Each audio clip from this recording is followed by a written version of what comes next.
Hey guys, welcome to the channel, welcome to the vlog. This is Car Connections. Make sure you subscribe, hit the thumbs up. So the question is, you're in the market for a 2020 wide body Charger, or you're in the market for a 2020 Dodge Challenger. The question you have is, I like both, but which one should I buy? Yep, so if you are in the market for either one of those cars, the good thing is you've come to the right place because I actually own both of those cars. If you go back to my channel, you'll notice that I had a 2019 wide body Dodge Challenger, and I now own a 2021 wide body Charger.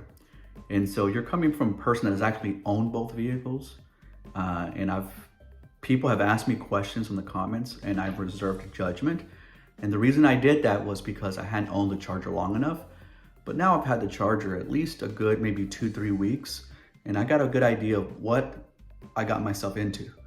It's very hard sometimes when you first buy a car to automatically, put judgment on the car compared to what you owned before, because I call it the honeymoon phase. And so you need the honeymoon phase to kind of fade away before you really get an idea of what you got yourself into. So the first thing I'll share with you right off the bat is I own the 2019 and I own the 2021. And what I'll tell you is they're very similar in a lot of aspects. They look very, very similar. The Uconnect is the same, the shifter's the same, the steering wheel's the same, the seats are the same. So a lot of the aesthetics, especially when it comes to the interior of the car, very similar compared to the Dodge Challenger as well. But yet they do have their own little differences that make them feel a little bit different. One of the things that I'll share from a personal view is I do believe that the Charger seems a little bit more refined than the Challenger, especially from an interior perspective. Again, they're similar, but just the way they're shaped and the fit and finish within the two cars, they seem extremely, extremely different. And so the first thing I'll give, or the first checkbox I'll give it, is to the Charger for sure. From an interior perspective, I think the Charger, just the fit and finish, the way it looks, the way it feels, it is a lot better. You also get a little bit more options, not that many, like I've shared with you guys in the past. You do get the, in the interior, you do get the seats that are powered, both the driver and passenger seats powered. That's not even an option on the Challenger. Everything is old school. You pull a latch to move the seat forward and so on and so forth, the front and the back. So that's already a big plus. The other thing that you'll like, of course, which is natural, is the Charger's 4 doors, right? And so for a lot of people, the 4-door is going to hit a lot of check boxes because the practicality that the 4-door does. It allows, especially somebody like me that has a family, to get in and out of the house fairly quickly, or if you need to take some work colleagues or so on and so forth, having 4 doors, it's a lot easier. So number 2, I would say, think about the practicality of what you're choosing. So number 1, I feel like the car is more refined, especially the interior, and I also feel like it's a lot more practical than the Dodge Challenger.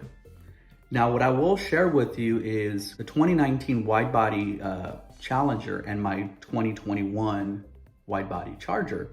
From a looks perspective, exterior looks, I mean, that's going to be up to the person. I think both of them look fantastic, but if I had to say which one might look a little bit better, and just by a little bit, it might be, for me, the Challenger. And I think it's that 2-door sports kind of coupe look that does give it the checkbox. So from an exterior look perspective, I think the Challenger looks a tad better than the Charger. But I also believe that the color you choose on the car really exemplifies which car looks better. So if I saw a Charger wide body and a Challenger wide body and they were both white, I'm probably gonna like the Charger more than the Challenger. So again, that could be biased. It could be dependent on the person that's looking at the cars, which one looks better. I'm thinking going to be is the big thing for you guys who are shopping both of these vehicles is, again, you're getting the same performance, you're getting the same wide body look. You can order them in the same paint colors. I think it comes down to practicality is going to be a big one. So again, it's going to be coming up to really you and how it fits you, your lifestyle, and your family. What I will tell you is one of the biggest things I have noticed is the way the car rides. I think they ride totally different. I think The Challenger seems to ride a little lighter, or a little bit, there's a little bit more movement on it. And the Charger seems a little bit more refined, almost like a little tank, a little bit more solid. Almost like if the platform from the E50, which as you guys know, there used to be a connection with Mercedes, the E-Class, I think it fits better with the Charger. Maybe the wheelbase didn't have to get stretched. I don't know what it is, but it does feel like the car's a little bit more planted. And I think it has to do with the car or the Charger being a little longer. I think it's longer, if I'm not mistaken, than the Challenger, and it does benefit the Charger. I've shared with you guys that the glass inside the car is double pane, so it does insulate you from noise. That doesn't exist on the Challenger, right? And so both cars, again, are extremely close, but there are differences. There are differences, especially when you drive them and when it comes to practicality. I think that's the big one.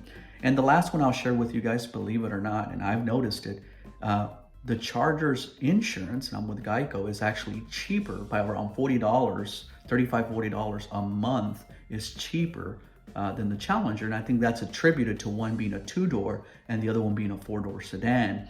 And I think the insurance companies, they classify them as such. And so of course that is savings to you as a consumer. So those are the big things I've noticed, and so far I am enjoying the Charger way more from the things I just mentioned. Not only the way the car rides and feels, very similar to the Challenger, but just it fits my lifestyle, especially the four doors. It fits my lifestyle, and I really love the look of the car. I actually think, again, depending on the color, one might actually look better than the other. It does depend on the color. I think the color makes a huge difference on how the car looks.